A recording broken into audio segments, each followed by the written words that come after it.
Now, after Israel came out of Egypt, they were under the rulership of Moshe. When Moshe was taken off the scene, Yahushua ben Nun, he became the chief or the head of the nation. After Yahushua ben Nun, or Joshua the son of Nun, was taken off the scene, Israel entered into the period known as Shotatim, which is the judges. Now, after the period of the judges went past, that's when Israel entered into the period of the Melakim, the kings. Now, the first king over the nation of Israel was Shaul, or King Saul. Of course, we know that David, or David, was the second, and the last was Shlomo, or Solomon. Now, after Solomon, the kingdom was divided. And we want to pick up in 1 Kings chapter 11, verse 29, so we can go with this line of thought. Okay. And it came to pass at that time, when Jeroboam went out of Jerusalem, that the prophet Ahiah, the Shilonite, found him in the way. And he had clad himself with a new garment, and they too were alone in the field. And Ahiah caught the new garment that was on him, and rent it in 12 pieces. And he said to Jeroboam, take thee 10 pieces, for thus saith Yahweh, mighty one of Israel, behold, I will rend the kingdom out of the hand of Solomon, and will give 10 tribes to you. So now we see the beginnings of the division of Israel. Let's continue. Let's move on to 1 Kings chapter 12, starting at the 19th verse, which reads, so Israel rebelled against the house of David unto this day. And it came to pass, when all Israel heard that Jeroboam was come again, that they sent and called him unto the congregation, and made him king over all Israel. There was none that followed the house of David, but the tribe of Yehudah only. And when Rehoboam was come to Jerusalem, he assembled all the house of Yehudah with the tribe of Benjamin, and 180,000 chosen men, which were warriors, to fight against the house of Israel, to bring the kingdom again to Rehoboam, the son of Solomon. Now think about this. The 12 sons of Yaakov, or 12 sons of Jacob, which form the 12 tribes of Israel, have now divided into 2 houses. The house of Israel, which consisted of 10 tribes, and the house of Judah, which consisted of 2 tribes, Yehudah and Benjamin. Okay.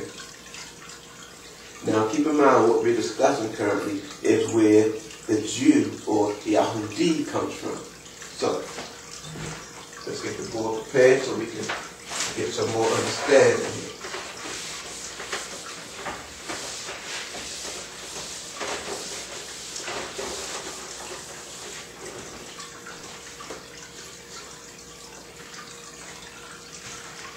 Now in Genesis chapter 29, verse 35, we just want to go back for a moment, which reads, and she conceived again, and this is a reference to Leah, and bare a son, and she said, now will I praise Yahweh. Therefore she called his name Yehudah, and left barren. So, the name Yehudah.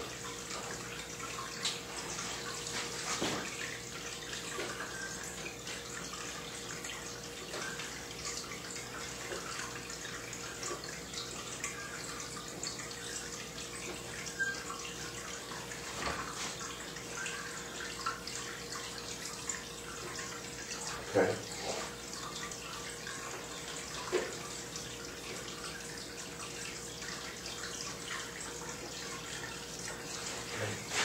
Yahudah. Now it consists of two names, or two words. It's a compound word. Now the first part, which I'm blocked off here, Yahu. Okay, again, E-R-U, Yahu. The letter Hey, of course, has two pronunciations. The masculine pronunciation, which is the letter itself, He, or the feminine, which is the R, as we see in E-R-U. The letter Waw, of course, has that one pronunciation, U. So, E-R-U. Now, what this means, actually, the name Yod, Hey, of course, we know that's the name of the Creator, Yah. Now, when you have the Waw, similar to the Bet and the Yod, the Waw, whenever it's found at the end of a word, it means possession in the sense of his, or he is. Okay? Now, Yahu means Yah, he is.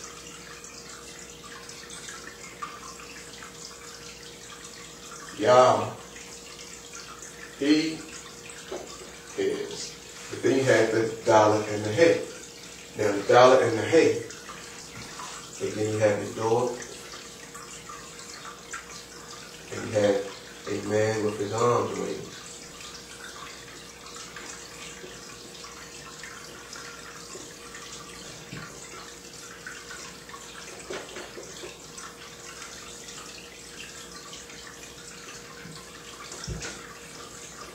And again, we want to look at these in every aspect, of course. The door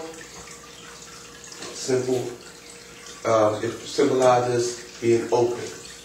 Okay, so that's something else that a door can do. It can open and it can close. But in this respect, tied into open, and then you also have the man with arms raised, in other words, stretched out towards the heavens. So when you have this term, Da, at the end, it actually means to praise. Now, the word for Yahudah is number 3063. Write that up here. 3063. Now what it says here, then it means celebrated. And it's derived from another term. Now as you see, the first three letters simply represent the name of the Creator. But then the dollar and the Hey, what we learn is that in the word 3034, the actual term is, write that up there, Yada, which is Yod Dalet Hey.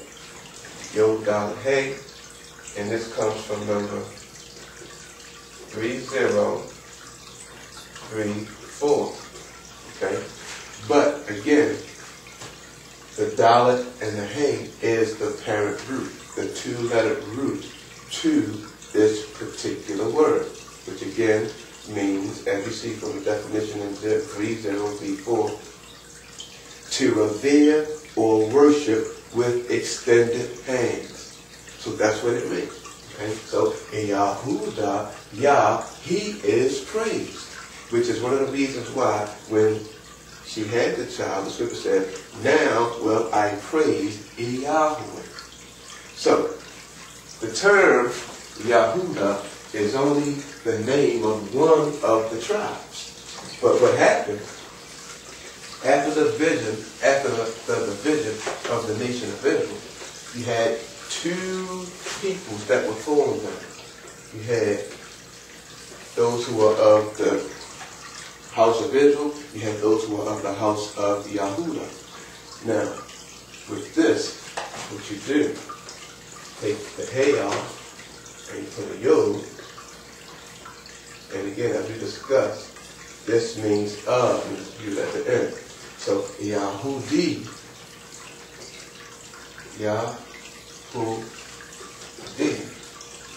which means of Yahudah.